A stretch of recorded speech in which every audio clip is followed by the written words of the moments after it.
नाज़रीन, सीनियर सहाफ़ी तजिया निगार इयाज़ अमीर के साहबजादे शाह नवाज़, जिनकी उम्र 37 साल है, उन्होंने बड़ी बेरहमी से अपनी बीवी सारा का कत्ल किया है।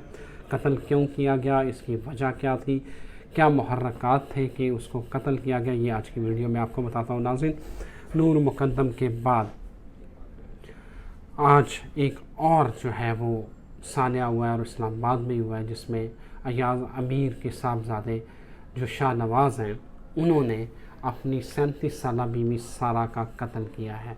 नाज़रीन, आपको मैं बताता चलूँ कि ये जो अयाज़ अमीर साहब के ये जो साहबजादे हैं शाह नवाज़, ये उनकी दूसरी बीवी से जो है उनके बेटे हैं, और ये जो सारा है, ये शाह नवाज़ जो अयाज़ अमीर की दूसरी बीवी से बेटे हैं, ये उनकी भी आगे दूसरी शादी है।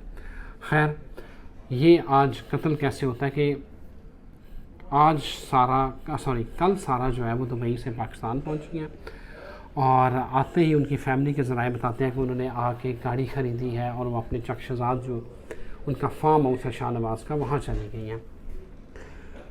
मोहल्लेदार बताते हैं कि हमें कुछ जो साथ सुनने वाले थे, जो उनके नेबर्स हैं, उन्होंने बताया कि हमें कोई लड़ाई झगड़े की आवाज़ें आई हैं।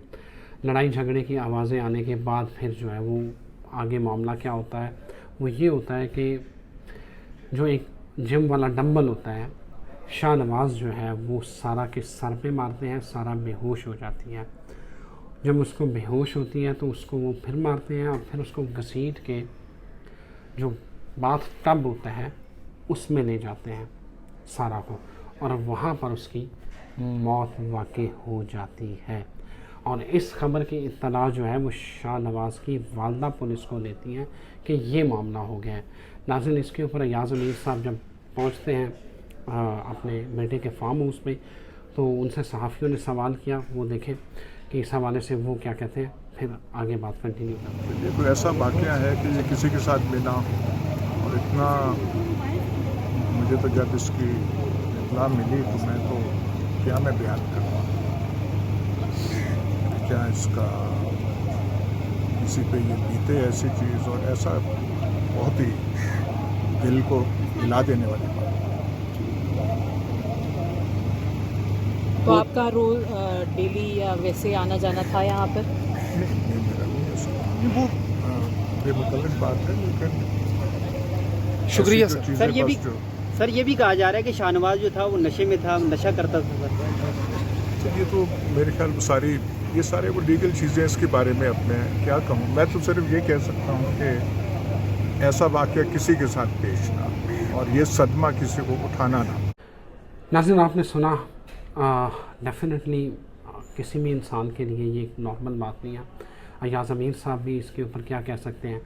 अब ये तो जब फोरेंसिक की टीमें वहाँ पहुँच चुकी हैं, उन्होंने फोरेंसिक टेस्ट कर लिया, पता चलेगा कि उन्होंने शराब पी हुई थी या नहीं पी हुई थी। इस्लामाबाद पुलिस के DIG ऑपरेशन सुहेल ज़फ़र चट्ठा जो है, उन्होंने बताया कि सुबह 9:30 बजे जो है ना, वो मकामी लोग वो बताते हैं कि मकामी लोग जो हैं, उन्होंने इस्लामाबाद की पेट्रोलिंग पुलिस को जो है वो इत्तला दी कि शाह नवाज़ का जो फार्म हाउस है, वहाँ से कुछ आवाज़ें जो है वो शोर की आ रही हैं। लेकिन बहरहाल जब पुलिस पहुँची तो बकौल DIG ऑपरेशन की कि जो मुलज़िम है वो जाए वक़ूआ को वो धो रहा था, और जब उन्होंने सारा की डेड बॉडी को देखा तो उसके यहाँ पे अगर मैं ये वीडियो चला सकता हूँ, फुटेज आपको दिखा दूँ, मैं आपको तस्वीर दिखाता हूँ। वीडियो तो शायद बड़ी ऑफेंसिव क्या कहना, बहुत दर्दनाक है, वो आपको शायद ना दिखाऊं। आप ये तस्वीर देखें कि इसके ऊपर पूरा एक साइड पे जहाँ पे डंबल लगा है वो निशान पड़े हुए हैं, और उसके बाद जो है वो शदीद दूसरी तरफ भी उनके हाथ के ऊपर, और उनकी जो है वो उस डंबल लगने से उनकी मौत वाक़ई हुई है। नाज़रीन, पुलिस ने गिरफ़्तार कर लिया है शाह नवाज़ को। तो अब उनकी फ़ैमिली जो है सारा की, वो पुलिस का ये ख्याल था कि पाकिस्तान में जो मकतूल होता है उसकी फ़ैमिली मुद्दई बनती है, लेकिन उन्होंने फ़ैमिली को से रब्ता किया है। अगर वो नहीं बनते तो फिर पुलिस जो है वो मुद्दई बनेगी। लेकिन नाज़रीन, ये एक इंतहाई अंदोनाक और अफसोसनाक वाक़या है कि नूर मुक़द्दम के बाद जो है वो इस तरह का बेईमाना कत्ल जो है होना, ये आखिर कब तक अपनी अना की तस्कीन के लिए जो है वो दूसरों की बेटियों की जान की बलि चढ़ानी पड़ेगी। ये बिगड़े रईसज़ादे कब तक दूसरों की बेटियों की जान से खेलते रहेंगे। ये एक बाकायदा लम्हा फ़िक्रिया है, इसके ऊपर सोचना चाहिए और मेरा ख़्याल है कि शाद अब्बास को उसके अंजाम तक पहुँचाना चाहिए।